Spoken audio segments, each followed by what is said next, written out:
Ever hear anyone make the claim that white people are indigenous to Africa, or that the first man would have been a white man? Yeah, I know, YouTube's filled to the brim with ignorant and uneducated people saying just that sort of stupidity. Well, it's time to give these suckers some black truth, and you better believe it's gonna hurt. But first, we have to go back to the beginning, and that means going back to Africa. Africa is where all human life began. Eurocentrics had insisted for hundreds of years that Europe was the cradle of humanity, and when that lie predictably fell apart, they switched it to Asia. Like all Eurocentric claims, there wasn't a single shred of evidence to back up this idiocy, but it made whites feel good, and that was all that mattered. Until 1987, when Dr. Rebecca Kahn wrote a stunning article for the magazine Nature. Well, it was stunning for the Eurocentrics, because in it she declared that mitochondrial DNA made it clear that all humans can be traced back to Africa, with a woman who lived about 200,000 years ago in the area of Ethiopia, Kenya, and Tanzania. Though some scholars already knew this. We are able to say scientifically today, to say with certainty that mankind was born in Africa, on the latitude more or less of Kenya, and that area which comprises Kenya, Ethiopia, and Tanzania. It is in this region, that is this region in Kenya, where we find all of the most ancient evolutionary information. Nature created 6 specimens of man before we got to man as we know him today. All fossils that have been found outside of Africa have been found under close analysis to be much more recent than those found in Africa. And no other continent in the world has the complete series of fossils indicating the 6 specimens that I spoke of before. Nature doesn't do anything by chance, and it's for that reason that humanity, mankind that was born in a sub-equatorial region, was given melanin to protect its skin. And it's for that reason that it is clear, it is certain, that first man had to be a black man. Remember, at the time humanity arose 250,000 years ago, the Earth was still going through the last ice age. Europe was far colder than anything people can imagine today. And for a warm-blooded creature like man to have begun and survived during an ice age, he would have had to have originated in the hottest region on the planet. There's simply no other way. Even racists like Dr. James Watson, the Nobel Prize-winning geneticist who discovered the DNA double helix, had to admit man came from Africa in his book, DNA, The Secret of Life. Why was it not possible for mankind to have been born in many parts of the earth? That theory has a certain amount of made a certain amount of sense. Not that it made good sense, but it made a certain amount of sense. It would explain that there are different peoples in different parts of the world with different characteristics. Nature never strikes twice in its evolution. It doesn't ever hit the same place 2 times. In the animal kingdom, you can see that throughout the evolution of animals, a being was created, and it either disappeared or changed somewhat, or a new being completely was created, but never the same being twice. And to remain strictly scientific, it doesn't make common sense to say that man was created twice. So science had now answered where life began, and with whom. In Africa, with a black woman. So these 2 characters are just another example of Eurocentrics pretending to be something they're not in order to feel good about themselves. Kind of like these guys. Anthropologists say when these first people, these blacks, left the cradle of humanity, they almost all went northward. The primary branch of this migration moved into what is today Kenya, and then north into modern Ethiopia, and finally to the north of the continent, into what would become Kemet. This is what modern science says, and the ancient Egyptians agree. In the Hennefer Papyrus, the Egyptians declared that they came from where the Nile River begins, at the foothills of the Mountains of the Moon, where God Hapi dwells. We have two geographical identifiers here, mountains, plural, and the origin of the Nile. We'll do this carefully so the Euro clowns don't get lost. The Nile River is the only river on Earth that flows from south to north instead of north to south. It has two branches, the Blue Nile in the east, which originates in Ethiopia, and the White Nile, which originates in the area around Kenya, Tanzania, and Uganda. So, no matter which branch you choose, there's no denying that we are deep within Africa, where even the most delusional Euro clown wouldn't dare say white people might have come from. The Blue Nile cannot be what the Hennifer Papyrus was referencing, because its reservoir, Lake Tana, is so tiny, and there are no mountains there anyway. So it can't meet both of our requirements, without which it can't be the right answer. That only leaves the White Nile. Already we can see it's in a very promising and familiar neighborhood, the Great Lakes region of Central Africa, where man arose. It's also the location of the Ruwenzori Mountains. These are the foothills of the Ruwenzori Mountains in the foreground, and in the background you see the Ruwenzori Mountains themselves. The priest Hunefer described them accurately. Keep in mind, this is over 4,000 miles into the African interior. Small wonder the Egyptians were so proud of themselves. They felt they could accurately trace their roots back to the very dawn of humankind. Science has certainly confirmed this. Another bit of Euroclown stupidity, they keep talking about Africans as Hamites, and others talk about non-Negro Hamites. They have no idea what they're even talking about. They claim to base this on the Bible, but the Bible doesn't support any Hamite nonsense. The way the Euroclowns tell the story, Ham was the son of Noah, whom Noah cursed, saying his descendants would be the servants to the children of Ham's brothers. The Euroclowns seized upon this fable and tried to use it to promote the idea that slavery and colonialism were simply the fulfillment of divine prophecy. Only one small problem. The Hamite curse isn't in the Bible.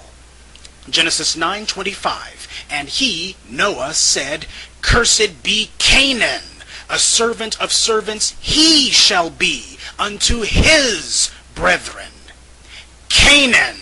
It doesn't say a word about Ham, and there is no version of the Bible where it reads Ham instead of Canaan. So, why isn't it called the Canaanite curse? Because Canaan, according to the Bible, was the progenitor of the Phoenicians.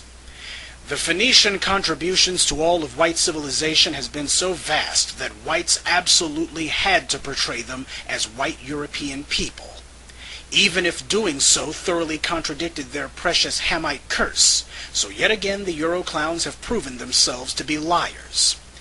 But for the sake of argument, let's say that God got confused with Noah's order and decided to curse all of Ham's sons just to make sure he got the right one. Anyway, Ham had 3 other sons, Mizraim, Put, and Cush. Mizraim allegedly gave rise to the Egyptians, white of course, and Put gave rise to the rest of the light-skinned North Africans, even though that was kind of redundant. So, that leaves us with Cush, who was Ham's firstborn son. One has to wonder why Noah didn't curse Ham directly, or his firstborn. Ham, who the Euroclowns insist was a white man, was supposed to be the ancestor of all blacks. They never explain exactly how that worked. In fact, they're not even sure if Ham's first son, Cush, was white or black. All they know is Cush was the father of the black ethnic groups, which kinda contradicts Ham being the father of all blacks, now doesn't it? Which means even if you believe Ham was cursed, the term Hamite still has no meaning.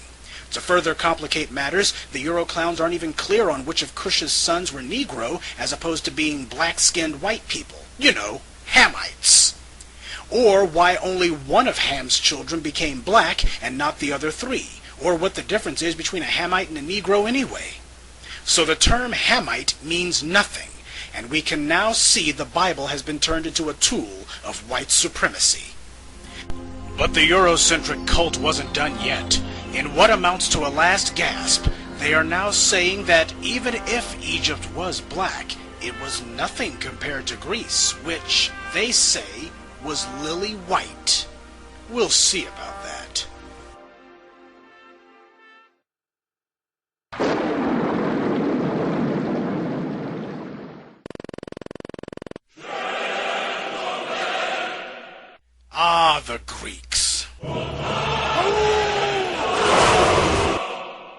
more than men. They were manly men, fierce in battle, philosophers and profound thinkers. They were the foundation of the white world. And for the Euro clowns, that means the Greeks have to, absolutely must be, white people. From the highest ranking member of the Forum to the lowliest slave. Not only that, but every bit of their culture had to come from them, with no outside influence, and certainly nothing from the black world, even though Africa was far closer to them than Europe. Yes, sir, Greece was the quintessential white civilization, with strong, smart white people as far as the eye can see, and not a person of color for 1,000 miles. In fact, the Greeks hated non-whites, and made no bones about it. This is Sparta! Small wonder the Euro clowns love Greece so much. Go tell the Spartans, passerby, that here, by Spartan law, we lie. And lie they did. Lied their asses off. For starters, Greece was the world's first multiracial society. And second, there is no connection between Greece and the Northern Europeans who never get tired of bragging about them. But before we get to how black Greece was, let's address this whole macho Greek myth. Everybody knows that Greece was pretty much known for only two things, philosophy and homosexuality. And not just among men. Remember, the word lesbian comes from the Greeks, the term being coined after the Greek island of Lesbos, made famous by the ancient Greek poetess Sappho, who apparently couldn't keep her mind or her hands off of other women. The Greek reputation for homosexuality even made it into pop references for sex, such as anal sex being referred to as doing it Greek style. Up until now, Greek men have been stereotyped by Western civilization as dainty, physically weak, and womanly. But all that changed in the last few years.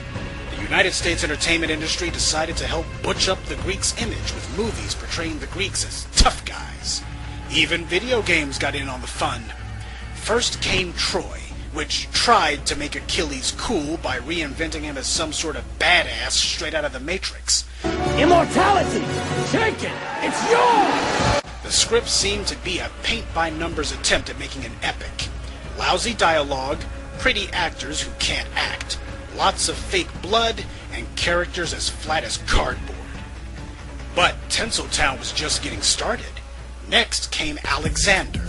Oliver Stone wrote better dialogue than Troy, but he was so obsessed with incest, lust, homosexuality, and murder, he forgot about the movie.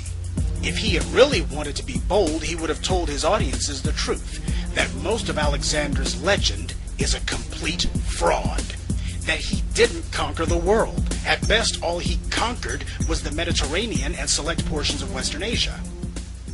But Oliver Stone is a white man, and the fictional Greece whites have created in their own minds proved too great a temptation for him to resist. Without a care for the facts, he repeated the age-old lie that Alexander the Fake traveled untold thousands of miles to the farthest reaches of the continent in his unstoppable quest to conquer the world. But Stone never bothered to tell his audience that Alexander never went into Africa, which was only a few hundred miles from Greece. So, why did Alexander choose to travel thousands of miles across Asia into the middle of nowhere as opposed to going into Africa, which was only a hop, skip, and a jump away? After the defeat of Darius III, the Persians ceded their imperial holdings to old Alex, and he walked into Egypt without any opposition.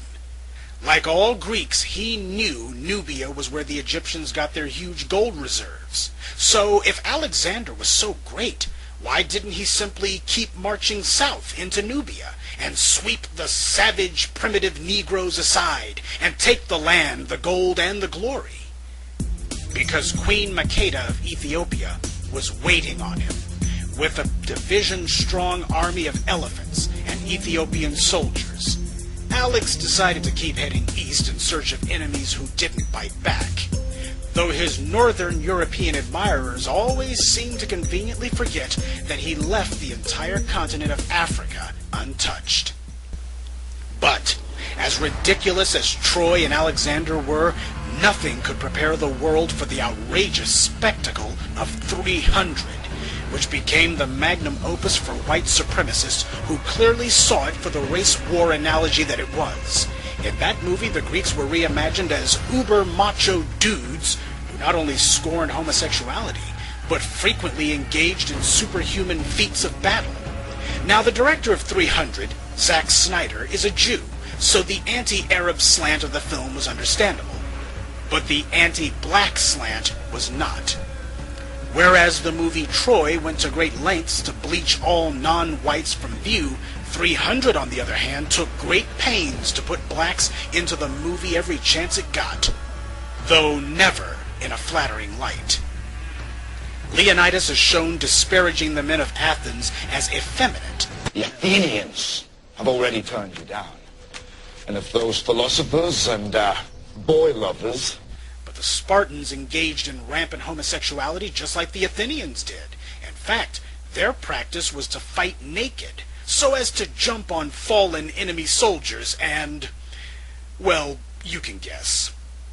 Nearly everyone in the movie talks about freedom and resisting slavery. The Greeks in the movie refer to the Persian army as Xerxes' slaves and the slaves of Xerxes.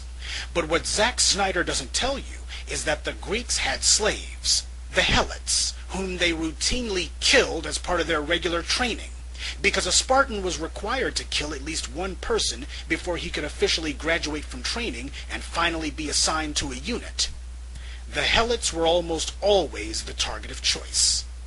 The Spartans subjected the Helots to a wide variety of humiliations, such as forcing them to drink pure wine until they could barely stand. Then the Spartans brought in their children to laugh and mock the Helots. This was done in order to teach Spartans from an early age to have no respect for Helots. So the Spartans committed the same kind of atrocities the movie accuses the Persians of doing. Only the Spartans did far worse.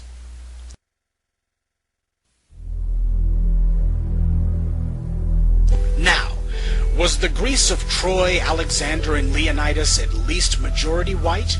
Sure, and no one has ever said otherwise. Then what's wrong with this picture? I'll tell you what's wrong with it. Anytime anything in Africa is shown by the white media, they always, without exception, put white people into it, or credit it to a white civilization, regardless of whether they had anything to do with it or not. And if they can't put white people into it, then they try to denigrate it or show it as primitive or otherwise inferior. Well, Greece was multiracial, or rather biracial. Why has no one ever mentioned that? It's time to blow the lid off the lies. Herodotus claimed the Sesostris armies first colonized the Greek Isles. Others say it was a contingent of Ethiopian colonists. The Pelasgians were of African origin and inhabited Greece long before the Dorians, that is the whites, came and displaced them. But, for the sake of argument, let's say the Dorians really were the original inhabitants of Greece. And as long as we're telling that lie, let's go ahead and say the Pelasgians were whites as well, and that the blacks who lived just over the Med were all immigrés and not native inhabitants. Just how much contact did the Greeks have with the blacks? And how great was the cultural influence of Africans on the first white civilization? After the Greeks took custody of Egypt from the Persians, you'll note that the Greeks living in Africa began to call themselves pharaohs, like Ptolemy Soter did. They adopted the religious beliefs of the Africans and began to dress like the Egyptians rather than like the Greeks or Macedonians.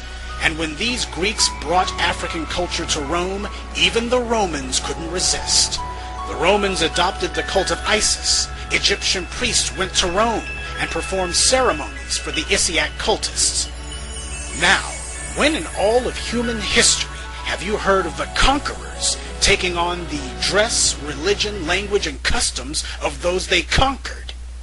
Greece didn't do this with any of the nations they ruled, except Egypt. But We see Africa's influence elsewhere, in the Greeks' literature and artwork, where the idea of a black man and a white woman was not only unremarkable, it was celebrated. We see it in the figures from everyday life, such as this man kneeling with an object, or this sculpture of an African, possibly dancing. Clearly this brother hung around that bunch of boy lovers too long. Or this African figure, believed to possibly be as old as 1000 BC. Further proof the black presence in Greece predates Alexander and Leonidas by hundreds of years. African heads were particularly favored when it came to perfume flasks and wine jars. This symbolized the Africans were associated with beauty and gaiety. By the way, where are the British or the Dutch or Germans or Spanish in the Greeks' art? Considering these same white Europeans claim to trace their heritage back to the Greeks, they ought to be everywhere. But instead, they're nowhere to be found in Greek art or literature. So much for a Greco-European connection. Moving right along, the Greeks even incorporated Africans and Africana into their mythology, such as Cepheus and his wife Cassiopeia, who were the king and queen of the mythical realm of Ethiopia. Classical scholars, that is to say white, say that the Ethiopia mentioned in Greek mythology is not the same as the physical Ethiopia in Africa, that it was a fictional place located somewhere in modern-day Palestine. Be that as it may, according to the Greeks, the people of the mythological Ethiopia were dark-skinned and woolly-haired, just like the Ethiopians in Africa. Here we see Memnon, another of the kings of Ethiopia, about to go to battle flanked by two of his fellow Ethiopian soldiers. Apparently things didn't work out for old boy because we see Eos, the goddess of the dawn, carrying him away for burial. Notice her color, pale white, and his, jet black. And here we have a sculpture of Memnon from the 2nd century AD. He's shown with short curly hair, big lips, and... hey, what happened to his nose? Sometimes the appearance of people from Ethiopia would vary, but, as we'll explain later in the video, whites have always had their hang-ups where the Ethiopians were concerned. Not to mention the Greeks admired the Ethiopians and credited much of their civilization to them, so they were not as color-conscious as the Euro-clowns. Moving right along, here we see Perseus consulting King Cepheus about whether to save Andromeda or not. Notice Cepheus' skin is not black, possibly because the image on this face is done on a black background as is, but his hair is woolly and short, like a typical Ethiopian, as opposed to Perseus' long, stringy hair. And here we have an image of Perseus again, only this time he's depicted in black. Strange that his dog is shown as white, but he's not. We should also consider that the Greek artifacts we have today have passed through the hands of innumerable Eurocentrics, any one of whom could have called themselves altering these works so as to force them to conform to their own psychological needs. That is to say, so they could see the Greece they wanted to see rather than the one that actually existed. I mentioned whites having problems with Ethiopia's blackness. Allow me to offer another example based on another set of Greek writings. This time from the New Testament of the Bible. The book of Acts, 8th chapter, 26 through 30th verses reads, Now an angel of the Lord spoke to Philip, saying, Arise, and go toward the south along the road to Gaza. So he arose and went, and behold, a man of Ethiopia, a eunuch of great authority under Candace, the queen of Ethiopia. Then the Holy Spirit said unto Philip, Go near, and join thyself to this chariot. And Philip ran to him. This is the single most overlooked chapter of the entire Bible, and it's not by accident. White people hate it. This Bible chapter shows both an angel and even the Holy Spirit of God himself ordering the white boy to drop what he's doing, get up and run behind the chariot of an influential and wealthy black man. How humiliating. That is, if you believe in a racial hierarchy, which most white people do. But the Eurocentric denial of this chapter goes far beyond merely limiting any mention of it. With few exceptions, whenever white people do depictions of this little-known Bible story, they're always sure to make certain the Ethiopian is shown as a white man, even though these pictures were done in the 19th and 20th centuries, an era in which no white person can claim to think Ethiopians were white. And in the one or two cases where they don't bleach him, they at the very least make his chariot driver white. When pressed on this, whites love to reply, well, we're all God's children, color doesn't matter.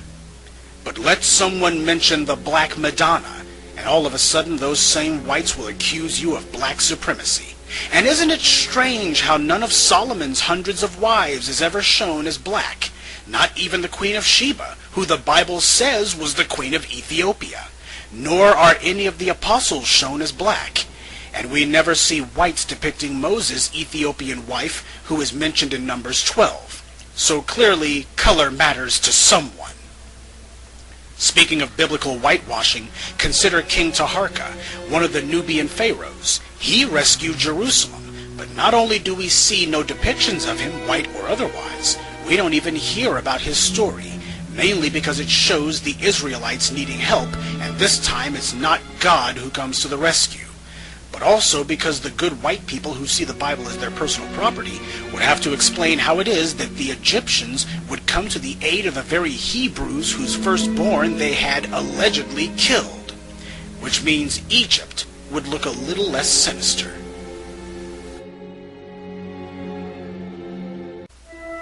That's the pattern, folks. Anytime anything having to do with Africa is mentioned, they absolutely must put a white person in there. And failing that, they simply don't mention it at all. They pretend as if it never happened. This is a mass mental disorder of vast proportions.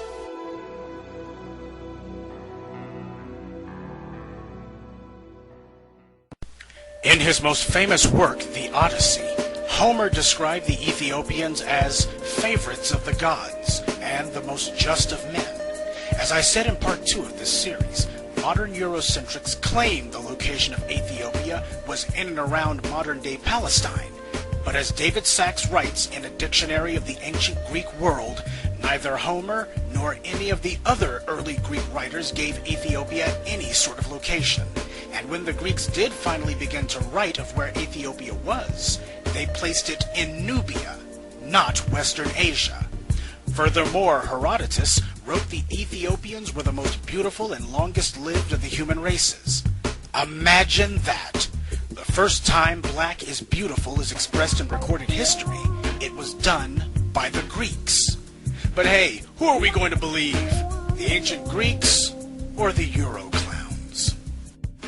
Now that we've made clear the connection between Africa and Greece, let's see if we can find any connection between Greece and the Euro clowns. The Greeks had literature, philosophy, organized religion, and science thousands of years ago. In fact, Greece was where the first writing of the white world came from, starting with Homer's Iliad and Odyssey, where he frequently mentions Ethiopia, but gives no mention to the lands north of him. Let's look at the Northern Europeans. What were their ancient writing systems? Oh, that's right. The Northern Europeans didn't have any writing systems. Well, let's look at their architecture then. Oh, I forgot.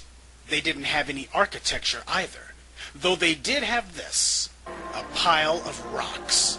And they don't even know what purpose this rock pile served. Some white people say it was an ancient astronomy lab, though they still can't tell you what it was these ancient whites were allegedly looking at.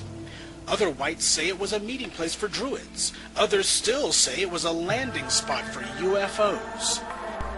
Perhaps the reason the Northern Europeans are so confused about their history is because until recently, they largely didn't have one. We'll take Britain as an example. Literacy of any kind didn't come to the English people until the Romans invaded in 41 AD, but even then it wasn't the Brits doing any writing. It was the Romans, such as the Roman historian Tacitus, who reveals that the British were naked savages. To further show their disdain for the British, the Romans referred to them as Britunculi, little Britons, like calling them children. The historian Strabo described the British as war-mad and always ready for battle. Tacitus gave an account of the British ritual of human sacrifice, saying they deemed it indeed a duty to cover their altars with the blood of captives and to consult their deities through human entrails. Fighting naked, barbaric customs sounds kind of familiar, doesn't it? The Roman attempts to domesticate the English predictably ended in failure. And about 410 AD, the Romans left. But even after 4 centuries of study, the English had utterly failed to educate themselves, because it would still be another 2 centuries before the Saxons, Germanic immigrants from Europe who would come to Britain and manage to teach the English to write. Imagine that!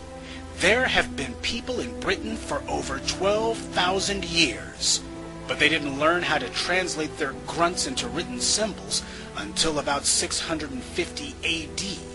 And had it not been for the Romans, who the Saxons learned Latin from, the English would still be sitting in their caves, grunting like animals and totally unable to write. They didn't have a writing system, and they weren't on the verge of making one. And for that matter, neither were the Saxons, the Russians, or any other group of Northern Europeans. The Romans literally had to come and show these people how to wear clothes and how to write their names. So, how can they claim a connection to Greece when their first contact with the outside world came with the Romans? When you have no history, you have to make one up. Now we see why they are so desperate to attach themselves to Greece. It's either that or admit that every other group of people on Earth had managed to create writing systems and architecture and forms of government and civilization except them. Now, it's a subject that deserves many books, but so far hasn't received even one, and that is that the Northern Europeans are essentially an AD people. Before Rome, these people might as well not even have existed. But to add insult to injury, the same Northern Europeans who want to claim Greece as part of their heritage didn't even consider Greeks to be white people until the 20th century. Why? Because Greeks are darker than Northern Europeans, and given their glaring proximity to Africa and their innumerable mentions of Ethiopians in their history and mythology, it was clear the Greeks had black ancestry, and science has discovered this as well. The Northern Europeans resented having been totally left out of the grand Greek story, so they decided that once they'd taken over the world, they would treat the Greeks as outcasts, until it was convenient for them to change their minds. As black scholars go about reclaiming our heritage in Egypt, expect to see more movies, TV shows, and documentaries about Rome and Greece. The Euro clowns have lost this battle, and they know it, so they're retreating to safer ground. But if they're planning to make their last stand in Greece, they might want to think twice.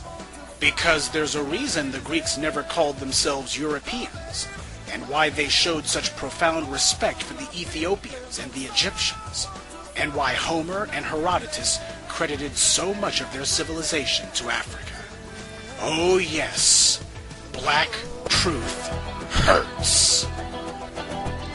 So in summation, let's make it clear to the Euro clowns what Africa contributed to the world and what the Europeans did. Ours, yours. Ours, yours. Ours, yours. Any questions?